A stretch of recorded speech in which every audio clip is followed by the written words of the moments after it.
하나님의 말씀은 구약성경 요나 4장 5절에서 11절까지 말씀 보도록하겠습니다. 구약성경 1290페이지 요나 4장 5절에서 11절까지 말씀 한 절씩 교독하도록 하겠습니다.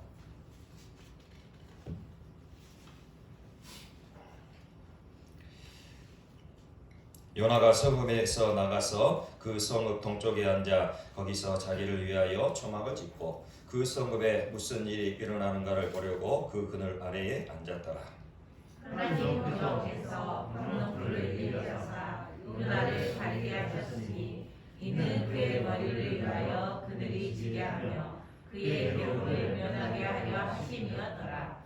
요나가 방랑불로 말미암아 크게 기뻐하였더니 하나님이 벌레를 예비하사 이튿날 새벽에 그 박넝쿨을 갉아 먹게 하심에 시드니라. 해가 뜰 때에 하나님이 뜨거운 동풍을 예비하셨고 해는 요나의 머리에 쪼임에 요나가 혼미하여 스스로 죽기를 구하여 이르되 사는 것보다 죽는 것이 내게 나으리이다 하느니라. 하나님이 요나에게 이르시되 내가 이 박넝쿨로 말미암아 성내는 것이 어찌 모르냐 하시니 그가 대답하되 내가 성내어 죽기까지 할지라도 모르니이다 하니라. 여호와께서 이르시되 내가 수고도 아니하였고 재배도 아니하였고 하룻밤에 났다가 하룻밤에 말라버린 이 방랑불을 아꼈거든. 함께 읽겠습니다. 하물며 이 큰 성읍 니느웨에는 좌우를 분별하지 못하는 자가 12만여 명이요 가축도 많이 있나니 내가 어찌 아끼지 아니하겠느냐 하시니라. 아멘. 2021년 마지막 주일을 허락하신 하나님의 은혜에 감사하면서 서로를 축복하겠습니다. 빛이 있으라. 빛이 있으라. 예수님의 복음의 빛, 생명의 빛이 우리 심령 가운데, 우리 가정 가운데, 우리 교육 가운데 가득 충만하게 비춰지기를 간절히 축원합니다. 어느덧 2021년의 마지막 주일이 되었는데 공교롭게도 요나서 강해의 말씀도 오늘로 마무리가 되는데 하나님의 뜻이 계신 것 같습니다. 요나서 말씀을 계속해서 설교하면서 가장 제 마음에 간직하게 되는 것 하나님의 은혜입니다. 요나서 말씀을 계속 묵상하고 요나서 말씀을 계속 강의 설교하면서 제 마음에 떠오르는 오직 하나 하나님의 은혜인 거죠. 어린 자녀가 슬쩍슬쩍 도둑질하거나 슬쩍슬쩍 거짓말하는 것을 모를 부모는 없을 것입니다. 부모가 보면 뻔히 도둑질하는 것이 보이는데 어린 자녀는 완전 범죄를 꿈꾸죠. 뻔히 거짓말하는 것이 보이는데도 정말이라고 우기는 것이 어린 아이들의 유치한 모습 아니겠습니까? 그런다고 해서 그 어린 아이를 경찰서에 신고하는 부모는 없을 거예요. 오히려 그 어린 자녀의 잘못이 부모 자신의 잘못이냐 그렇게 전전긍긍하며 때로는 타이르기도 하고 때로는 얼르기도 하고 때로는 해초리를 드는 것이 부모의 마음인 거죠. 요나서 말씀에서 발견하는 것이 바로 이런 마음입니다. 하나님께서도 이런 부모의 마음을 가지고 계신다는 거죠. 때로는 타이르시고 때로는 얼르시고 때로는 해초리를 드셔야만 하는 하나님, 은혜로우시며 자비로우시며 노하기를 더디하시는 하나님을 만나게 되는 것입니다. 마침내 하나님의 명령에 순종하여 요나가 니느웨 성에 갔습니다. 니느웨 성에 가서 40일이 지나면 망하게 될 것이라 선포하였을 때에 니느웨 성에 놀라운 일이 벌어지게 되죠. 니느웨 성의 왕을 포함하여 모든 백성들이 금식하며 회개하는 역사가 일어난 거예요. 요나가 전하는 심판의 메시지를 듣고 니느웨 성의 모든 백성들이 회개할 때에 하나님께서는 구원을 베푸시고 은혜를 베푸시고 니느웨 성의 심판을 멈추셨습니다. 이때 요나의 반응은 무엇이었습니까? 심히 불쾌하게 여기며 못마땅히 여기며 차라리 내 생명을 거둬갈라, 죽는 것이 차라리 낫겠다, 그렇게 하나님께 대항을 하죠. 이때 하나님이 이렇게 말씀하셨습니다. 요나 4장 4절입니다. 여호와께서 이르시되 내가 성내는 것이 옳으냐 하시니라. 아멘. 하나님은 요나의 성내는 것이 옳지 않다 책망하셨어요. 내가 성내는 것이 옳으냐, 옳으냐, 하나님이 물으시는데, 여기에서 옳다라는 이 단어의 성경 원어를 보면 즐겁다, 유쾌하다라는 의미를 가지고 있음을 생각할 때에 하나님은 지금 요나의 성내는 것을 기뻐하지 않고 계시다는 거죠. 그러니 우리가 알 수 있는 것은 우리가 하나님 앞에 옳은 삶을 살아야 하나님께서 기뻐하신다는 사실입니다. 지금 요나는 하나님의 기준이 아니라 자신의 기준으로 판단하고 성내고 화내고 있는 거예요. 요나는 니느웨 성의 잔인한 이방인들은 절대 구원받아서는 안 돼, 이스라엘 민족, 자신의 민족의 원수라는 이 기준을 여전히 버리지 못했던 거죠. 내 자신의 기준을 버리고 하나님의 기준을 따르지 않는 한 우리의 삶도 결코 옳은 삶이 될 수는 없습니다. 하나님의 기준을 따르지 않는 삶은 결코 옳은 삶이 될 수 없다는 거예요. 아울러 하나님의 기준으로 살지 않는 삶은 결코 하나님께서 기뻐하지 않으신다는 거죠. 하나님께서 이 정도 말씀하셨으면 요나가 되돌이킬 만도 한데, 요나의 모습을 보면 정말 과간이 아닙니다. 자신의 기준을 고수하려는 그 고집의 마음을 결코 내려놓지를 않아요. 그래서 어떤 행동을 보이게 됩니까? 요나는 니느웨 성이 잘 보이는 곳에 올라가서 초막을 지었어요. 여기서 우리가 주목해야 하는 말씀은 요나가 초막을 지을 때의 모습이에요. 오늘 본문 5절 우리 함께 읽도록 하겠습니다. 5절 말씀 함께 읽겠습니다. 시작. 요나가 성읍에서 나가서 그 성읍 동쪽에 앉아 거기서 자기를 위하여 초막을 짓고 그 성읍에 무슨 일이 일어나는가를 보려고 그 그늘 아래에 앉았더라. 아멘.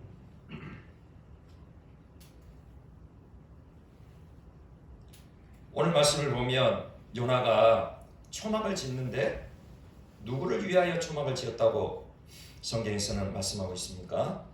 자기를 위하여 초막을 짓고, 자기 자신을 위하여 초막을 짓고, 하나님의 기준이 아닌 자신의 기준으로 살아가는 사람은 항상 자기만을 위하여 살아가는 사람들이에요. 모든 삶의 초점이 자기 자신에게로 집중되어지는 거죠. 모든 삶의 초점이 자신에게 맞추어지는 거예요. 내가 잘 돼야 되고, 내가 만족해야 하고, 내가 기뻐야 하고, 내가 행복해야 한다는 것이죠. 자기를 위한 일 외에는 다른 것은 신경 쓰지 않습니다. 다른 사람이 고통을 당하든, 다른 사람이 상처를 입든, 심지어 다른 사람이 죽어나가도 관심조차 없어요. 상관하고 싶지도 않아요. 정말 문제는 이러한 요나의 모습, 이러한 요나의 모습이 예수님을 믿는다는 그리스도인들에게서도 얼마든지 찾아볼 수 있다는 것이죠. 자기를 위하여 초막을 짓는 이유가 무엇입니까? 요나가 지금 자기를 위하여 초막을 짓는 이유가 무엇이에요? 요나는 지금 니느웨 성에 무슨 일이 일어나는가 그것을 보려고 초막을 지었습니다. 니느웨 성이 언제 망할까? 언제 망한가 보자. 그 심보인 거죠. 지금 당장은 니느웨 사람들이 회개하여서 망하지 않고 있지만 니느웨 성 사람들이 다시 하나님의 뜻을 거스르고 하나님께 벗어나면 하나님께서 반드시 심판하지 않으시겠냐는 그런 마음을 갖고 지금 초막을 지어서 니느웨 성을 바라보고 있는 거예요. 남이 잘 되면 축하해주고 같이 기뻐해 주어야 진정한 하나님의 마음 아니겠습니까? 남이 잘 되면 좋아해주고 같이 기뻐해 주어야 하나님의 마음을 가진 하나님의 자녀인 거죠. 그런데 예수님을 믿어도 자기 기준을 버리지 못하는 사람들은 남이 잘 되는 꼴을 보지 못합니다. 언제까지나 잘 되나 보자 삐죽삐죽한 마음이 있는 거죠. 그래서 성경에서는 이렇게 말씀하세요. 로마서 12장 15절 즐거워하는 자들과 함께 즐거워하고 우는 자들과 함께 울라. 아멘.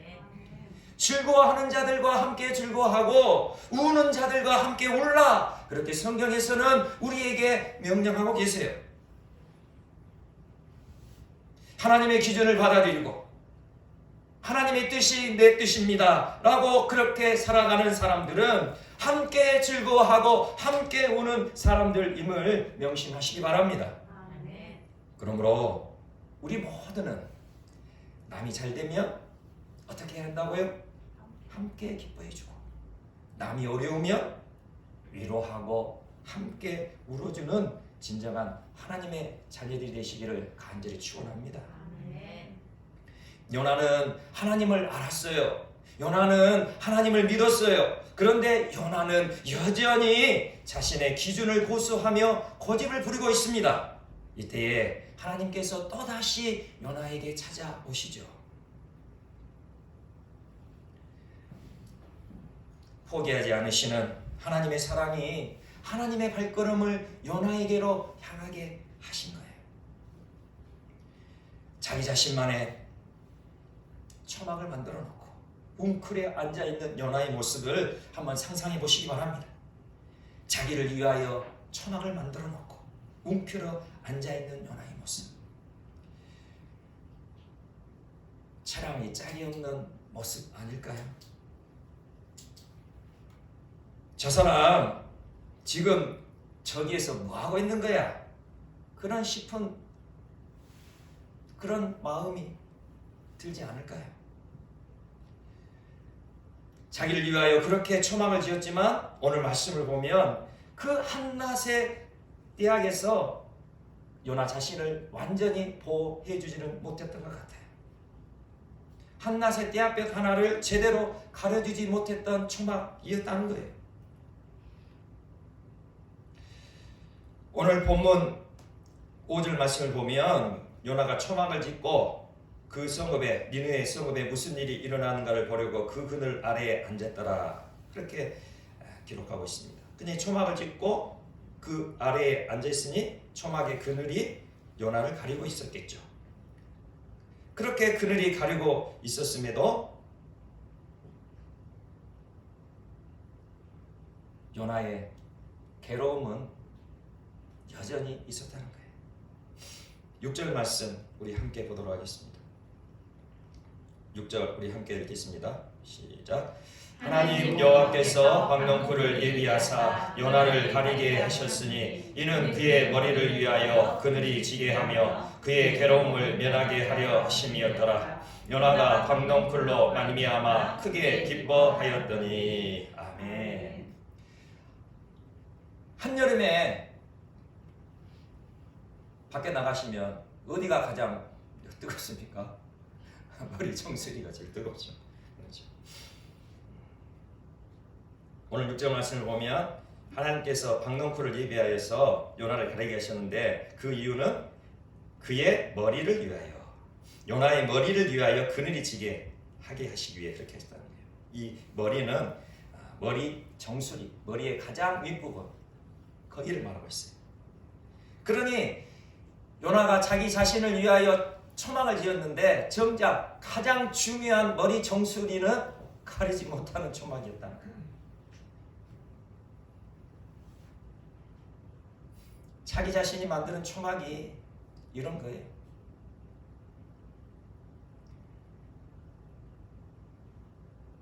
가장 중요한 것을 가려주질 못해요. 비가 옵니다. 여름에 소낙비가 오죠. 장마가 오죠. 그러면은 신발을 장화를 신고 가요. 장화. 그런데 그 장화가 빵꾸가 났어요. 이와 같은 거죠. 지금 한참 춥죠. 날씨 엄청 춥죠.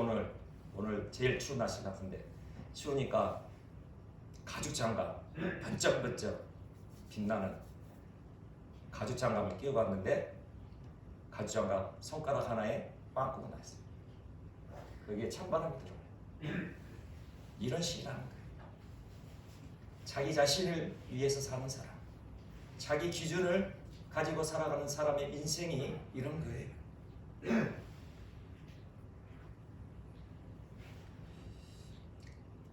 그 당시 그 중동의 떼약볕 얼마나 뜨거운지 아마 상상하기는 어려우실 거예요. 그런데 오늘 말씀을 보면 우리는 충분히 그 뜨거움을 상상할 수 있어요. 이제 하나님께서 박넝쿨을 예비하셔서 자라게 하셔서 요나의 그 머리 끝을 가려주니 이 요나가 얼마나 좋았으면 뭐라고 말합니까? 요나가 박넝쿨로 말미암아 크게 기뻐하였더니, 크게 기뻐했다. 기쁜 것도 보통 기쁜 것이 아니에요. 크게. 이 크게라는 것은 지난번에 말씀드린 것처럼 이 단어는 가돌. 엄청난 기쁨을 줬다는 거죠. 요나는 그렇게 자기 자신을 위하여 초막을 지었지만 한낮에 떼약볕 하나를 제대로 가려주지 못해서 괴로워하고 있었습니다. 자기 기준을 가지고 자기를 위하여 살아가는 인생의 결과인 거죠. 자기 나름대로 열심히 살았고 자기를 위하여 인생의 초막을 지어보지만 자기를 위한 초막은 괴로움만 더해줄 뿐이에요.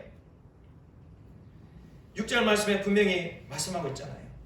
하나님께서 그 박넝쿨을 예비하신 이유 그의 괴로움을 면하게 하려 하심이었더라.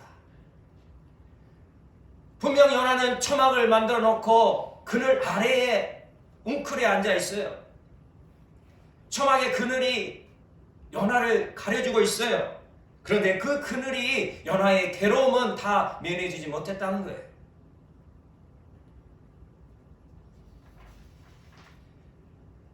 자기를 위하여 만든 초막은 세상의 풍파를 막아주지 못해요. 자기를 위하여 만든 초막은 인생의 떼약볕 하나를 가려주지 못하니 그 결과는 괴로움뿐이라는 것이죠. 그런데 하나님의 은혜가 부어진 인생은 어떠합니까? 여리고 가느다란 그 순 한 줄기, 박넝쿨 하나가 무엇이 그리 대단합니까?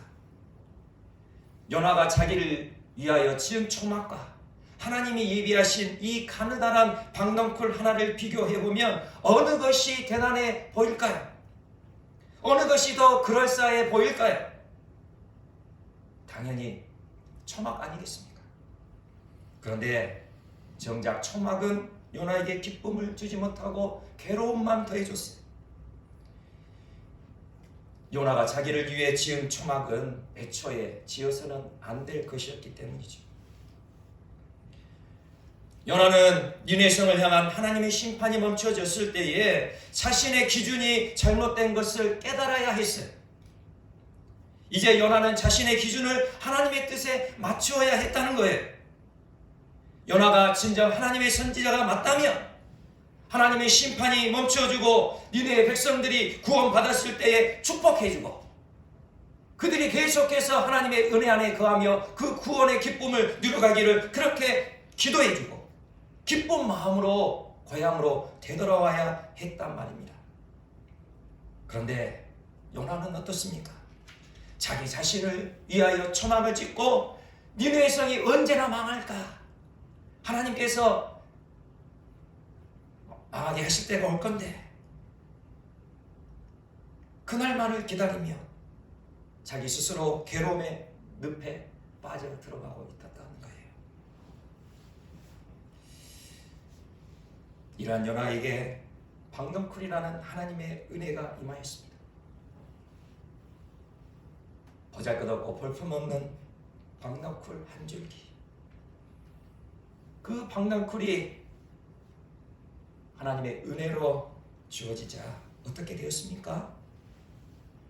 요나의 괴로움이 한순간에 큰 기쁨으로 바뀌어졌어요. 크게 기뻐하였더라. 이제야 살겠구나 싶은 거죠. 이제야 살 길이 열렸구나, 그 마음이 든 거예요.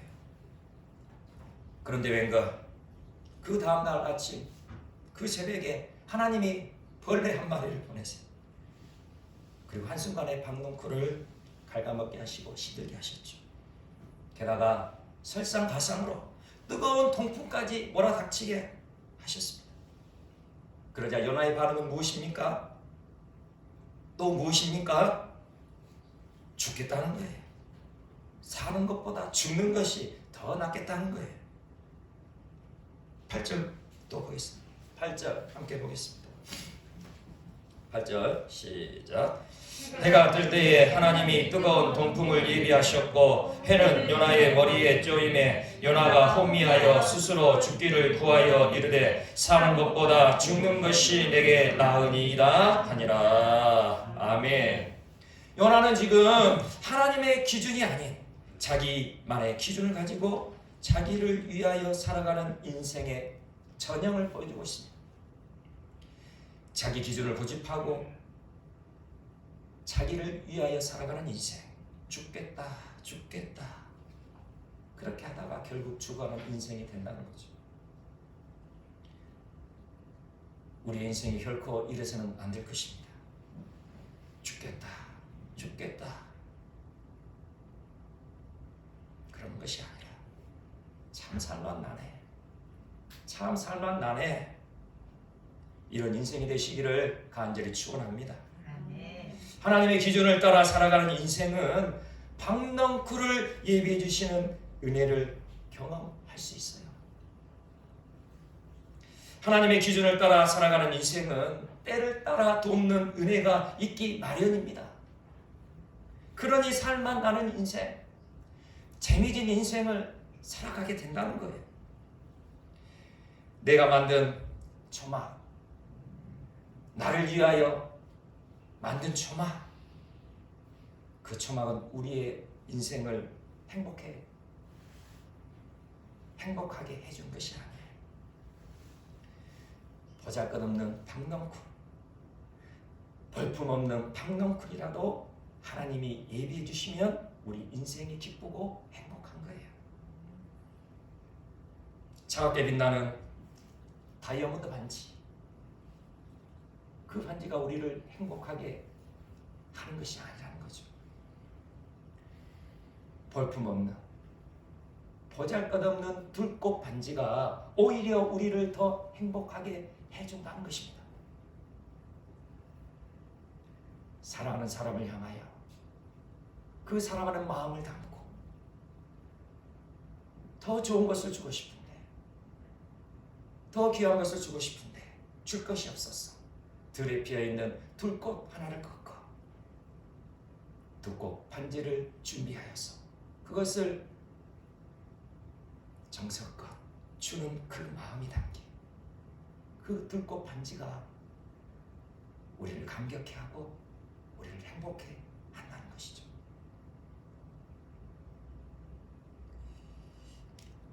이제 하나님은 요나에게 하나님의 마음이 무엇인지를 분명하게 알려주시는데요. 오늘 본문 10절에서 11절 말씀 우리 함께 또 읽어보겠습니다. 10절에서 11절입니다. 시작. 여호와께서 이르시되 내가 수고도 아니하였고 재배도 아니하였고 하룻밤에 났다가 하룻밤에 말라버린 이 박넝쿨을 아꼈거든. 하물며 이 큰 성읍 니느웨에는 좌우를 분별하지 못하는 자가 12만여 명이요 가축도 많이 있나니 내가 어찌 아끼지 아니하겠느냐 하시니라. 아멘. 요나 네가 수고도 아니하고 재배도 아니한 그 보잘것없는 그 볼품없는 박넝쿨을 요나 네가 그렇게 아끼고 그렇게 기뻐하였다면 니느웨 성에 있는 그 수많은 영혼들을 향한 하나님의 마음, 그 마음이 어떠하겠냐는 거죠. 니느웨 성에 죽어가는 그 수많은 영혼들은 하나님께서 얼마나 아끼고 사랑하였겠느냐. 이렇게 요나에게 하나님께서 질문하고 계세요. 박넝쿨 한 줄기 그리고 한 영혼의 가치 어찌 감히 비교할 수 있겠습니까? 하나님은 한 영혼을 천하보다도 더 귀하게 여기시는 사랑의 하나님이시죠. 그런데 지금 니느웨 성에는 좌우를 분별하지 못하는 자가 무려 12만여 명이나 된대요. 어떤 분들은 이 좌우를 분별하지 못하는 자를 어린아이들은 좌우를 분별하지 못하잖아요. 이것이 오른쪽인지 왼쪽인지 좌우를 분별하지 못하잖아요. 그래서 그 어린아이들이 12만 명이나 되니 어른까지 하면은 얼마나 많겠느냐, 그렇게 해석을 하기도 합니다. 물론 그 말씀도 옳은 해석이 될 수도 있겠지만 제가 생각하기에는 이 좌우를 분별하지 못하는 자, 우리 주님은 우리에게 말씀하시죠. 좌우나 우로나 치우치지 말고 똑바로 십자가 길을 따라가라. 그러니 좌우를 분별하지 못하는 자는 무엇입니까? 하나님을 알지 못하고 예수님을 믿지 못하고 구원받지 못한 영혼을 말씀하는 거죠. 이쪽이 잔지 저쪽이 운지, 하나님께서 좌측을 원하시는지 우측을 원하시는지, 아니면 똑바로 십자가를 따라가라는지 도무지 분별하지 못하는 구원받지 못한 영혼들, 그 영혼들이 12만 명이나 있다는 거예요. 그 영혼들을 구원하시는, 그 영혼들을 살리려시는 하나님의 사랑, 하나님의 마음을 요나 네가 알지 못하느냐?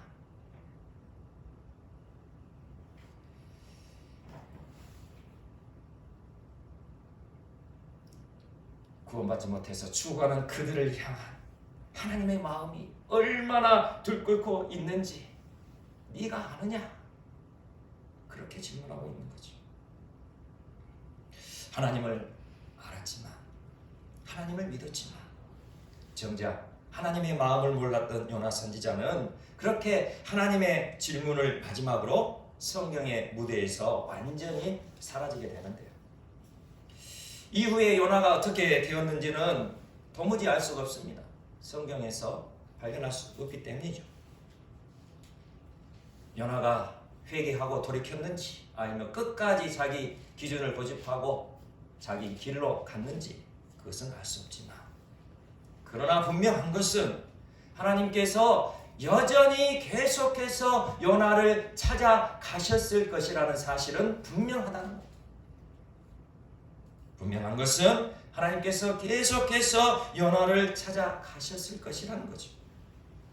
이것이 우리에게도 소망이 되고 이것이 우리에게 부어지는 은혜인 것입니다. 하나님은 망가진 인생을 고치시기 위해 찾아오시는 하나님이시기 때문입니다. 에덴 동산에서 아담과 하와도 하나님의 기준이 아니라 자기의 기준대로 선악과를 먹어버림으로 망가진 인생이 되었습니다. 우리 인생이 망가진 이유도 마찬가지죠. 아담과 하와의 망가진 인생을 물려받은 우리도 내 인생이 망가져 가는 것을 모른 채 그렇게 자기를 위하여 천막을 짓는 인생을 살아가고 있기 때문이죠. 우리의 인생이 왜 망가져 가는 것입니까? 내 기준으로, 자기 기준 때문에 그렇게 인생이 점점 더 망가져 가고 있는 거예요. 지어서는 안 될 천막을 계속 짓고 있으니, 지어서는 안 될 그 천막을 계속 짓고 있으니 인생이 괴로움으로 더 망가져 가는 거죠. 하지만 하나님은 망가진 인생을 포기하지 않으시는 사랑의 하나님이심을 믿으시기 바랍니다. 그렇게 망가진 인생을 복원하시기 위해 하나님께서 예수 그리스도를 이 땅에 보내주셨기 때문입니다. 예수 그리스도를 내 인생의 주인으로 영접하고 이제는 내 자신의 기준이 아니라 하나님의 기준으로 살아가게 하신 거죠. 예수님을 마음에 모시고 예수님과 함께 살아가는 인생을 하나님은 완벽하게 복원하여 주실 것입니다. 제가 개척하고 교회 승합차를 구입했을 때에 한두 달 지났을 때였습니다. 교회 근처에 교회 승합차를 주차해 놨는데 다른 차가 주차를 하다가 교회 승합차에 접촉해서 공업사에 맡겼던 일이 있었습니다. 한 3일 뒤에 수리가 다 됐다는 연락을 받고 갔는데 그 망가진 교회차가 깨끗하게 복원이 되어 있더라고요. 지금 봐도 어디가 망가져서 복원했는지 가물가물할 정도예요.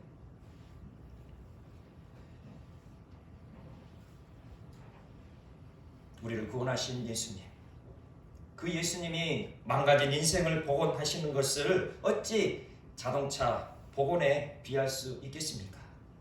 하지만 망가진 자동차도 사람의 손과 기계를 통해 그렇게 완벽하게 복원이 되더라고요. 하물며 창조주 하나님의 손에 붙들린 인생이야 더 무슨 말을 하겠습니까? 아무리 망가진 인생이라도 예수님은 완벽하게 복원해 주시는 복원의 전문가이시라는 거죠. 예수님은 빗길에 전복된 인생도 완벽하게 복원해 주세요. 20톤 덤프트럭과 정면 충돌하여 폐차되어야 할 인생도 예수님을 만나면 완벽하게 복원되어지는 것이에요. 모든 상황과 저주와 어둠 가운데서 일으켜 세워주시는 거죠. 시편 107편 14절에 이렇게 말씀합니다. 흑암과 사망의 그늘에서 인도하여 내시고 그들의 얼거맨 줄을 끊으셨도다. 아멘. 예수님께서 모든 흑암과 사망의 그늘에서 우리를 이끌어내실 것입니다. 예수님께서 모든 죄악과 저주의 사슬에서 우리를 자유케 하실 거예요. 이제 우리 모두 인생 복원 프로젝트에 참가해 보시지 않으시겠습니까? 지금 예수님께서 우리 모두를 인생 복원 프로젝트에 참가하시기를 원하고 계세요. 우리의 망가진 인생, 내 자신의 기준으로 나를 위하여 초막을 짓는 그 수많은 일들로 망가져가는 인생, 예수님께 한번 맡겨보시지 않겠습니까? 예수님 손에 맡겨진 인생 반드시 완벽하게 복원하여 싱싱 달려가게 하실 것입니다.